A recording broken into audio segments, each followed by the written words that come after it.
Jake is putting adult diapers on the supermarket shelf as his classmate Emmy approaches. The guy awkwardly tries to start a conversation with the pretty girl, but she gives him a judgmental look and turns her attention to her friends. The teens toss diaper packs back and forth and mess up Jake's carefully arranged products. Jake receives a call from his father asking him to urgently visit his grandfather Abraham, who suffers from dementia. To avoid an awkward conversation with his colleague, Shelley, during the ride, Jake calls his grandfather. Alarmed, the man asks his grandson not to visit him, as it can be very dangerous. After learning that his son took the key to the gun cabinet, the man hangs up. In the evening, driving up to the old man's house, Shelley almost runs over a strange man who appeared out of nowhere right in the middle of the road. The stranger followed the car with his white eyes, which alarmed the travelers. Entering his grandfather's house, Jake finds the inside of it in a complete mess. All things are scattered on the floor, and the doors are knocked down. The guy runs outside and warns his colleague about the break-in. All of a sudden, Jacob sees a faint glow among the trees in the backyard. He moves closer to the light source and discovers a flashlight with bloodstains and a metal net torn to shreds. Wanting to figure out what happened, the guy goes further into the backyard, where he discovers Abraham's lifeless body. Turning the old man on his back, Jake is horrified to discover that his grandfather has empty eye sockets. He has a fork firmly clamped in his hands, which he desperately used to defend himself from someone. Frightened, Jake tries to call an ambulance when his grandfather grabs his arm. He asks his grandson to go to Cairnum Island and find a loop with the date September 3, 1943. It all sounds like a bunch of gibberish to Jake, and he concludes that his grandfather has gone completely bonkers. But the old man assures him that he will soon understand everything and says that the bird will explain it all.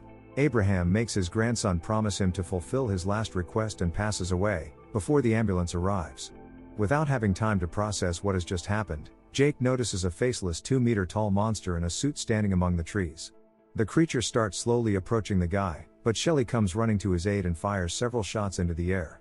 After this incident, Jake believes that he is going crazy, so he decides to get treatment by Dr. Golan for a month. The guy tells the doctor about his grandfather's many stories about the incredible monsters he stumbled upon during World War II.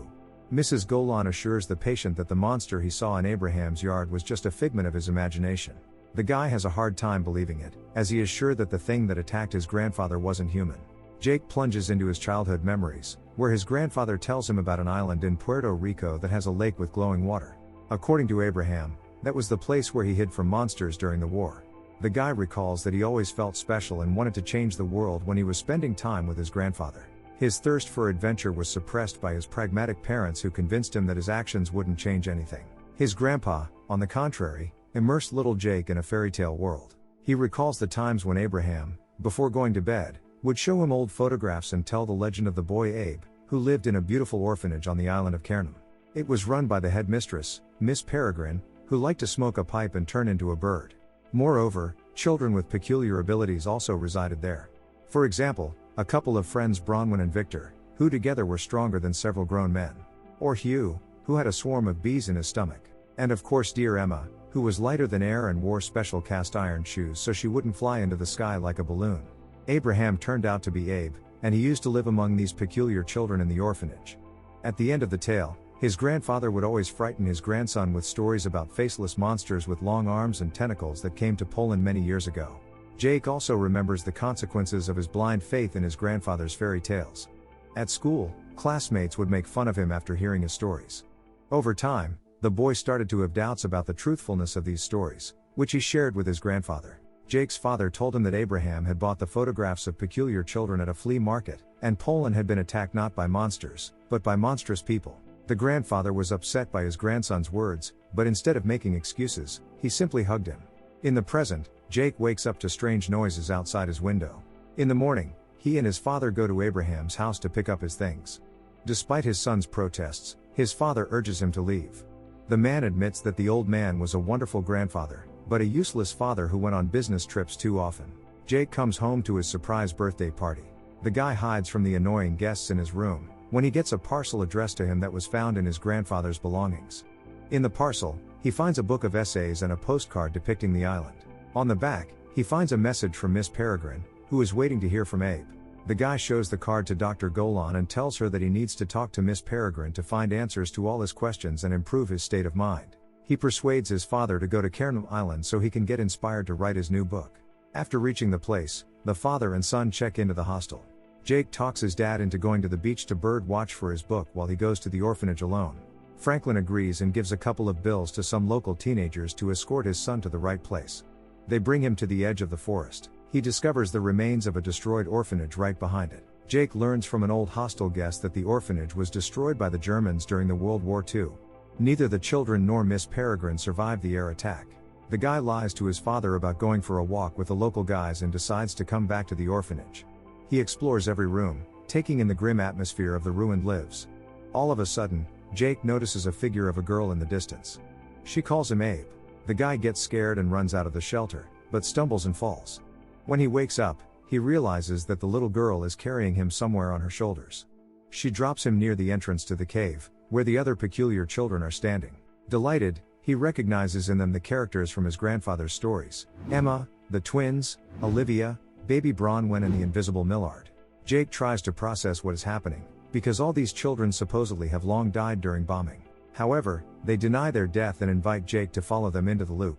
Emma tells him that Miss Peregrine saw him earlier and told the children to bring him to her. Confused, the guy follows the peculiar children into the cave. But at the last moment, he decides to run away and returns to the hostel. Instead of the hostel, he finds himself inside a pub, where he meets people dressed in suits from the last century. They look at Jake with suspicion and take him for a spy. The guests decide to finish him off, but Millard interferes.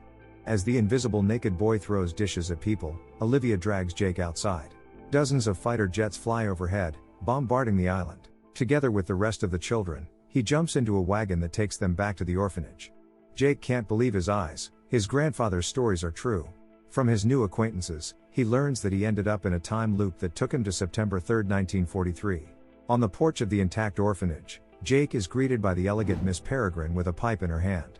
She escorts the guy inside and says that he arrived at exactly 13 minutes past 5, as she expected.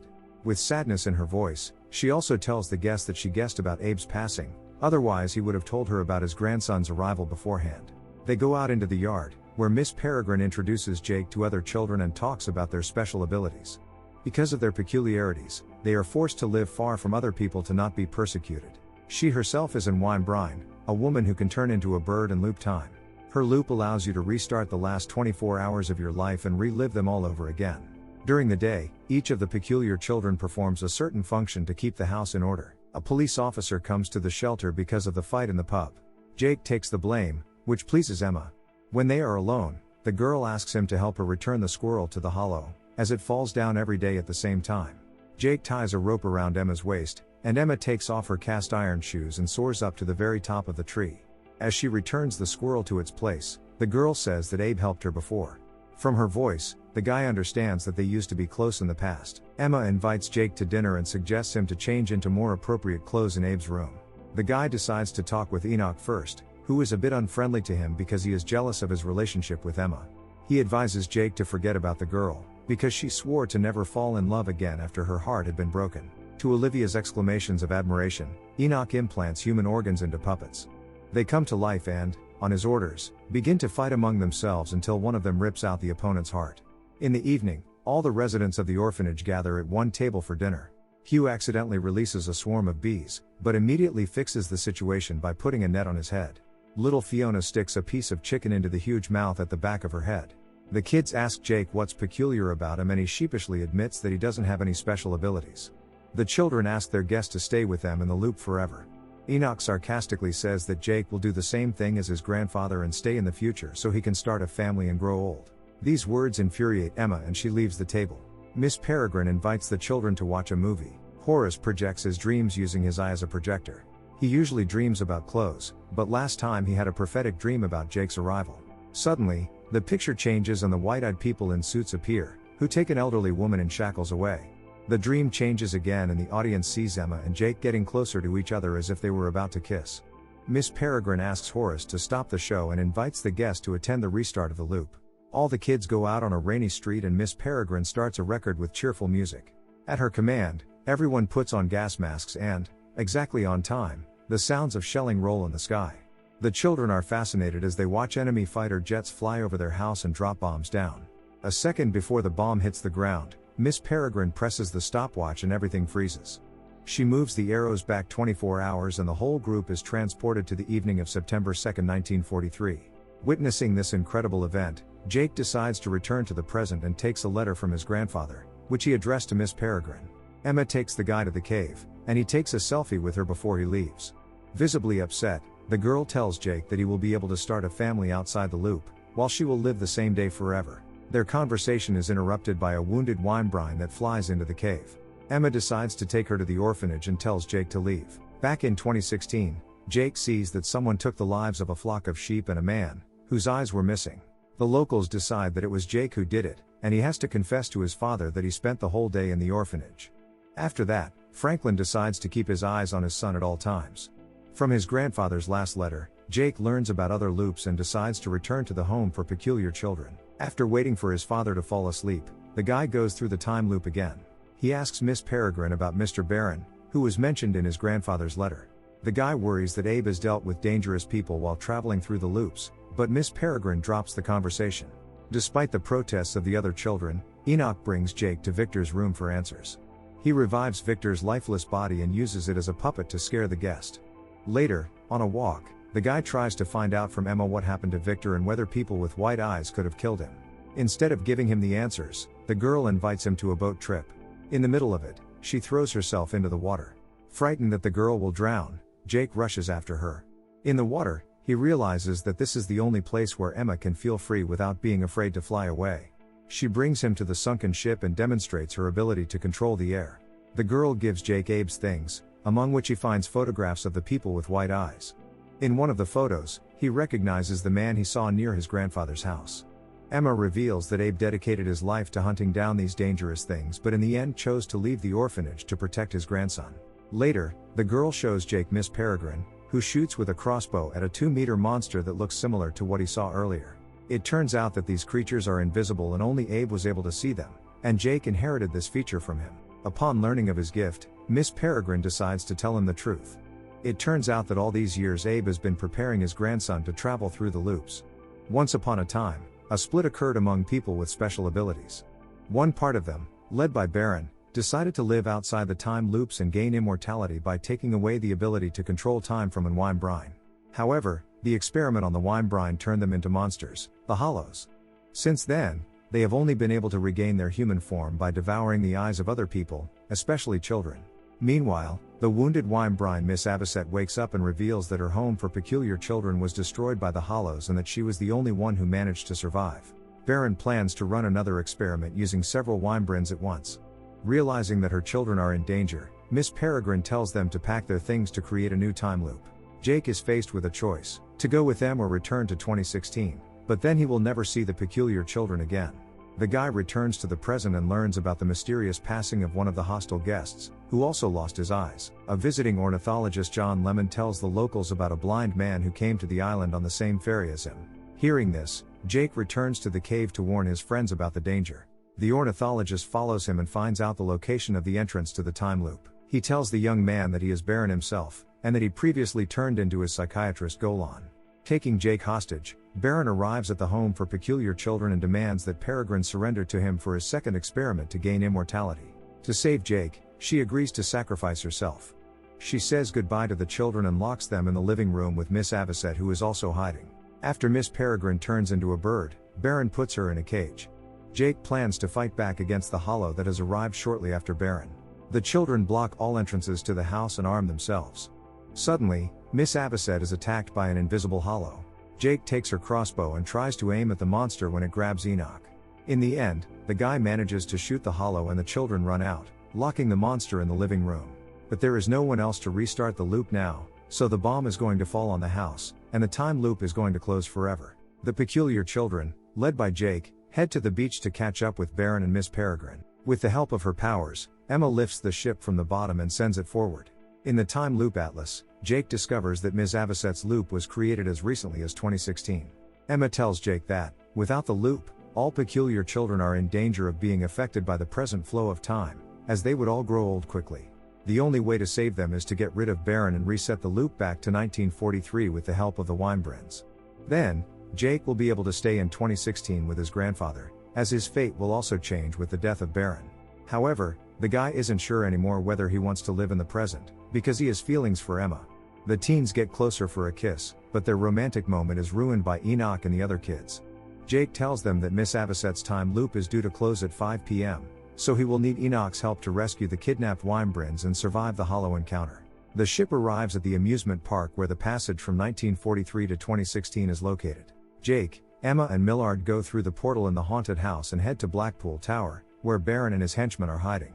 The friends discover that there are only 4 hollows in the basement, and not all villains are there yet. Emma rises into the air, drawing Baron's attention to herself.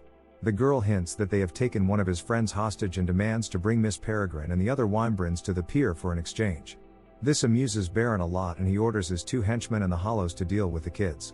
Jake leads the floating Emma outside, which startles the people passing by. The rope gets tangled up in the electric wires and the train rushes towards her. The guy manages to free Emma from captivity, while the train hits one of the white-eyed villains. The second henchman and the hollows follow the children. Jake gives a signal to Enoch and the rest of the kids are transported to 2016. They attack the enemy with snowballs that stick to the hollows, making them visible to the rest. Emma throws cotton candy at the monsters using air, making them even more material. After that, Enoch's animated skeletons enter the battle and simultaneously attack the hollows. With their help, the children manage to defeat the opponents and they set out to help the Wymbrins. As Baron complains to the henchmen about doing all the villainous work for them, the kids sneak into the tower unnoticed and take their positions. With the force of air, Emma pins the villain to the knife-throwing disc while Hugh attacks his minions with a swarm of bees. One of the villains transforms into a half-mouse and starts throwing knives at the children. Emma loses control of Baron. As the kids battle the white-eyed villains with their powers, Jake and Emma go after their leader.